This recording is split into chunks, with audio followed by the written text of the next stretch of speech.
What the heck is Formula One? Pole position, strategy, yachts and parties, safety car, Ferrari. beautiful corners. Oh, right, okay. There's a car in front of you. Try and overtake it. Oh, I hate you so much. Hello, you fools. Welcome back to another Formula Fools podcast.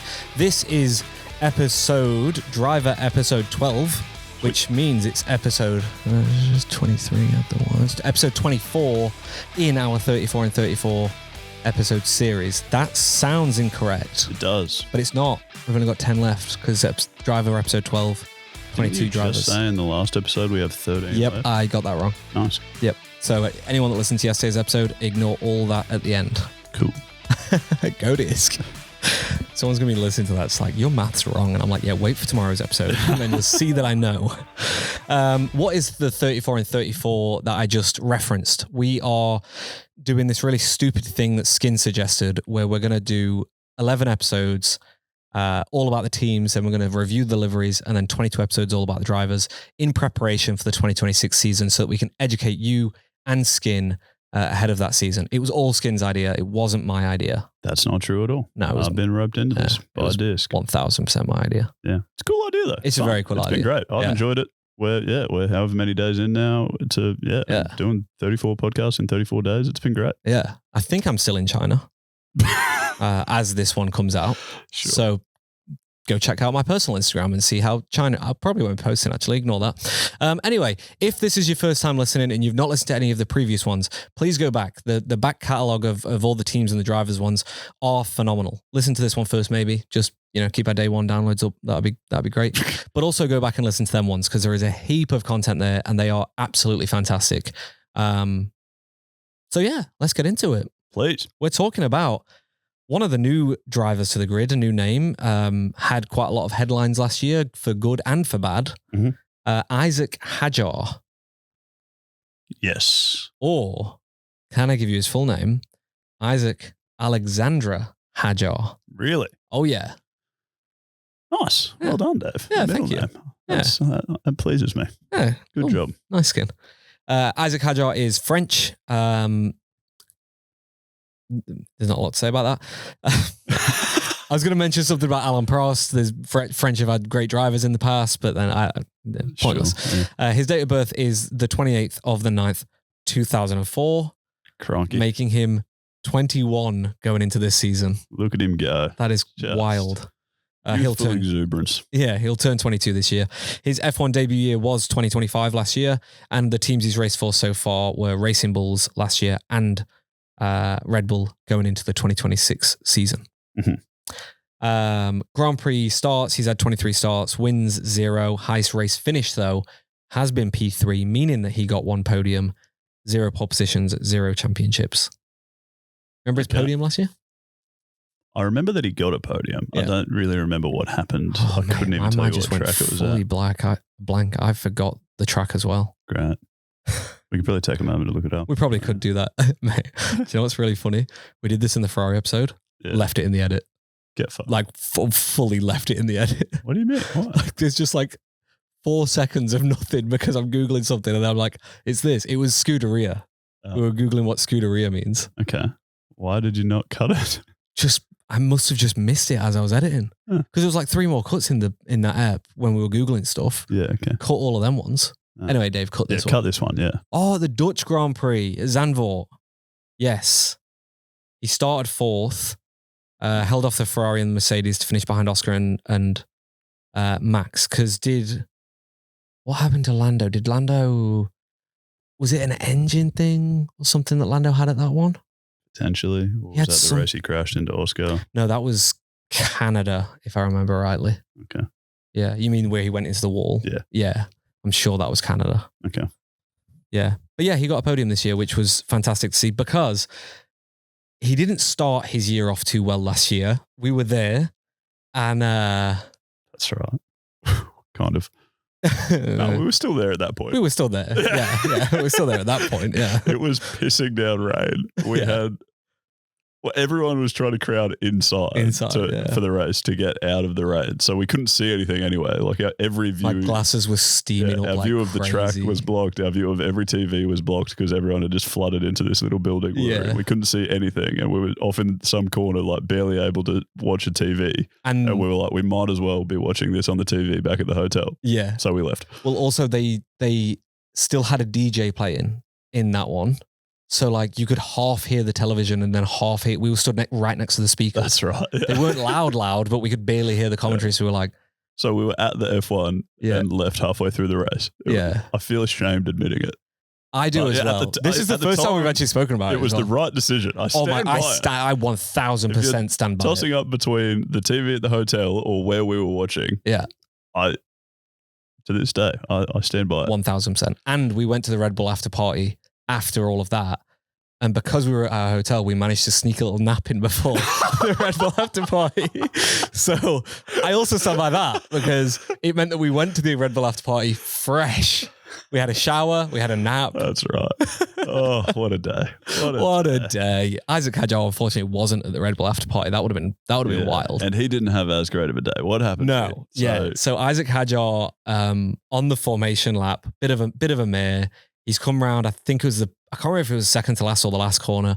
And he's just like kind of like slightly aquaplaned and just hit the wall. Yeah. Yeah.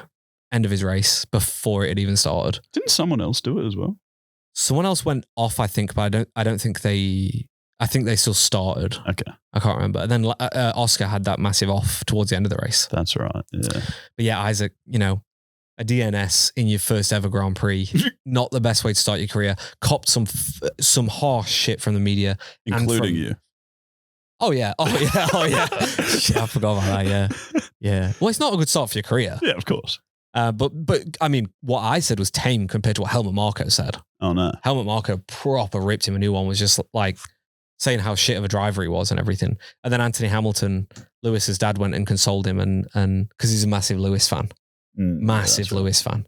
So yeah, Anthony Hamilton went and consoled him and Lewis got behind him and stuff. And then, so to see him podium mid-season was just phenomenal. Like the comeback story of Isack Hadjar last year from that moment to a podium is amazing. Yeah. Well, he ended up having a solid season. Like, Very I feel like he was pretty regularly in like Q2, Q3. I wanted regularly to say in the top Q3, 10. but I didn't really want to. You didn't want to back it in. He was. But he was often qualifying up there. He was doing stuff. A fucking thorn in my side as a Williams fan last year because it was like we looked good to get two cars into Q3, and then it's like oh Isaac's in there.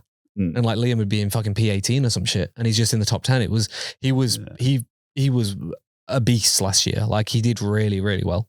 So I can see why they've promoted him into Red Bull. If it's too early, who knows? In his career, he's only been there 1 year, but we'll see. We'll see if he joins the Red Bull graveyard.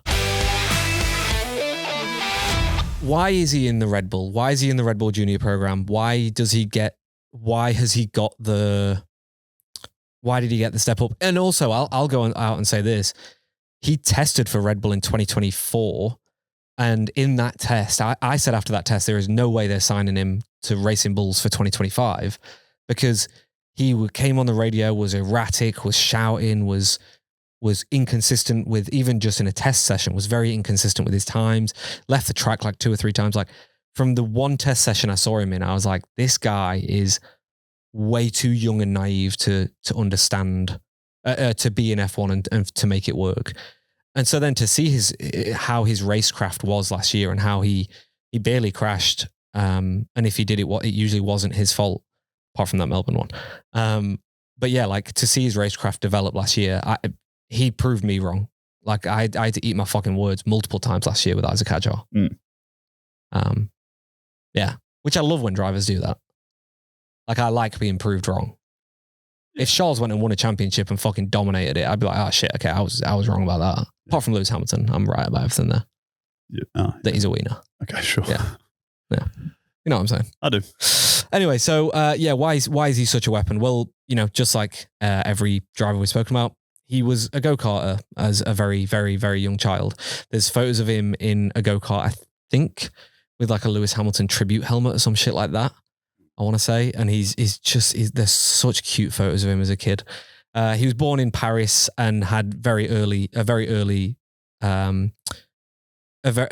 good early karting career. Was winning a lot of races from a very young age, and just showed very good natural ability in the go-kart, which is why his parents obviously invested the time and the money into him racing. His junior formulas were really like his flex section of his career. Of his junior career, he won a lot of races in single seaters and built a very good momentum ladder from Formula 4 through to Formula Regional, Formula 3 pathways, and then into Formula 2. In 2022, this feels fucking crazy. In 2022, he joined the Red Bull Junior program. In 2022. Yep. Fucking understood. Was so old. While he was juggling in multiple series, he stepped up into that junior program. And then in 2023, was in Formula 2. He had quite a tough year in his first year. He actually went fully winless. And there was a lot of question marks from Red Bull's side as well over whether he deserved his seat in the Red Bull Junior program. And then in 23, completely proved every single one of those question marks wrong, just like he did with me from 24 into 25. He stayed in Formula 2 and bounced back big time. He got 4 wins, 4 more podiums, fought with Gabriel Bortoleto through to the last race of the season. Ended up losing it to Gabriel Bortoleto on the last race of the season after he stalled his car. So in a very unfortunate way to lose the championship. But, you know, Bortoleto is a very, very phenomenal driver. Max rates him very highly. So, to come runner-up in Formula 2 to Bortoleto, I'd be more than happy with that. And this is obviously what got him the promotion into Formula 1 for 2025. Okay. Was his outstanding performance in 2024. Yeah. Okay. So he's had a good season in F2 in 2024 to get promoted to F1 with the Racing Bulls. Then he's had a solid season with the Racing Bulls in F1. Yep. And now been promoted to the Red Bull. Yes. How do you think he would have felt getting that news that you've been promoted to the Red Bull? Yeah. I feel like he had a pretty solid season with the Racing Bulls last year, and I'm not. Yeah. Oh, yeah. Like, would he be more or less confident going to drive the Red Bull car, do you think? Which no one seems able to do. I think the thing he's got versus Yuki Tsunoda versus Liam Lawson and co is that this is a brand new regulation. This is the first car that isn't fully designed by Adrian Newey or even partially designed by Adrian Newey. So they are potentially going to be going in different concept pathways. It's also the first full season that we're seeing a completely different management system to Red Bull. There is no Christian Horner. There is no Adrian Newey. There is no Helmut Marko. All of that old management system, even like Jonathan Wheatley, who's now the Audi team principal, he was a very big, he was very high up in the management system at Red Bull up until a couple of years ago. He's also gone, like, the way Red Bull go racing this year is going to be different. So I feel like we should expect that across the board, from the design of the car to the feel of the car to the performance of the car. And also they've got the new Ford Red Bull powertrains in the back of the car. So it's a brand new engine as well that they're dealing with. So I think he'll be going into it. And I think his thoughts when he got that phone call would be, at first, probably like, oh, please, no. But then I think when you actually practically sit down and look at all these factors, I think he should be quietly confident going into it. I think he could actually he could come out the other side of this. He could go into this season with, you know, a bit of a point of difference versus all them other drivers. Like, you know, Liam stepped into the car after, who was it before? Was it Sergio right before Liam? I thought so. Yeah, I think so. Like, Liam stepped into the car after Sergio had been underperforming. Yuki stepped into the car after Liam had been underperforming. Like, that, you know, that no one has underperformed in this car. No one has underperformed in this era of regulations for Red Bull so far. So, you know, you've almost got a clean slate, like, even against Max Verstappen, where you can just say, well, that's the benchmark. No matter what the car is, that's what my benchmark is. If I can just get close to that benchmark, then I'm doing okay. Yeah, okay. So I think he should be quietly confident going into the season. I think if he carries his momentum of how well he did in especially towards the mid to the end of last year, I think he should be quietly confident. And him and Max get along by the looks of it. Like Max gets along with most of the Red Bull juniors, but him and Isack have done some funny social media bits together already. Like it seems like their relationship is quite chill. Okay. So I'm hoping that, because Liam going into that team, you could even see it in the F1 75 event last year. Like he looked like he was under pressure. Like he looked stressed before he'd even driven the thing. So I think for Isack, I hope that he's not as stressed and he's just chill. Okay. But we shall see. He's also got Lauren Mekis there, who obviously was the team principal at Racing Bulls for the first half of last year. So, Isack was nurtured quite a lot in the early part of last year after the Melbourne thing. And Lauren Mekis was a very big part of the nurturing and the coaching to kind of help him get to the performances where he was at the end of the last year. So it's a familiar face for him. It's a familiar way of working, which often can help quite a lot with rookie drivers. Mm-hmm. So yeah, fingers crossed for that. All right. But that's pretty much all we've got time for today for Isack Hadjar. He's one of the new drivers. You're going to see some of these episodes be a bit smaller from now because of the new drivers, because they're rookies. They've not got a huge F1 career to talk about. So yeah, enjoy that they're not 40 minutes long anymore. Lewis Hamilton's, I think, is going to come out to like a 50-minute episode or some shit. We babbled on his episode. No way. Yeah, mate, we just did not stop talking. But yeah, if you've enjoyed this episode, if you're enjoying this series so far, please give us a follow on Spotify, Apple Podcasts, Instagram, YouTube, TikTok, wherever you listen to us right now. Drop a rating and review and a comment would be great. Let us know how you're going with it. If you haven't listened to previous episodes and you've not finished your commute, guess what? Spotify and Apple Podcasts is going to autoplay another one of ours, hopefully. Fingers crossed, we'll see. If not, get it in the queue. We'll see you again tomorrow for another episode. I don't know who it is. Nope, neither, but we'll see you there.